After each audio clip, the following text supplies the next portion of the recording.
Hello, good morning mga ka-reels. Eto, galing sa Sungkit si Tita, pero namasyal muna sa park. Ayan. So, pakita ko lang sa inyo guys ang itsura ng park dito. Ayan po. Medyo makulimlim ngayon na malamig.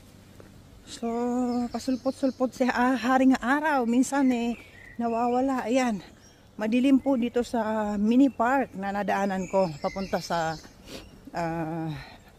aking bahay. So ayan guys, shout out sa inyo. Malayo man, malapit din. Ano po kaya ito? Ito ba i-palm? Ayan o, namunga siya guys. Ang cute. So ayan po guys, going straight si Tita. Pasyalan muna itong mga tawag dito, mga halaman na halos ang kulay green na. At nagkaroon na po na siyang ng tawag dito mga dahon. So ito po guys, ayan, may bench dito. Palabas po ako doon along the beach. Ayun, pero dumaan muna si Tita dito sa dagat para mag-shoot lang at ipakita sa inyo yung tanawin dito. Ayan, I love nature po talaga. Ayan, puro green makikita nyo rito.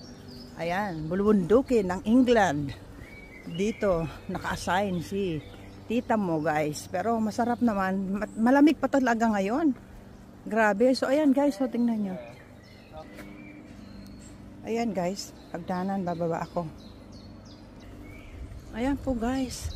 Lalabas si Tita. Pero, lalabas na ng park. So, ayan.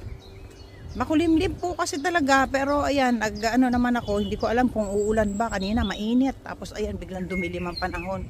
So, ayan po muna guys. Ang maipapakita ko sa inyo mamaya paglabas ko dun sa tabing dagat. Ayan, malamig talaga ang panahon. So, shout out sa inyo dyan mga ka-reel. So, pakita ko sa inyo soon. Malapit na tayong kalahati ng weekdays. So, ayan po guys.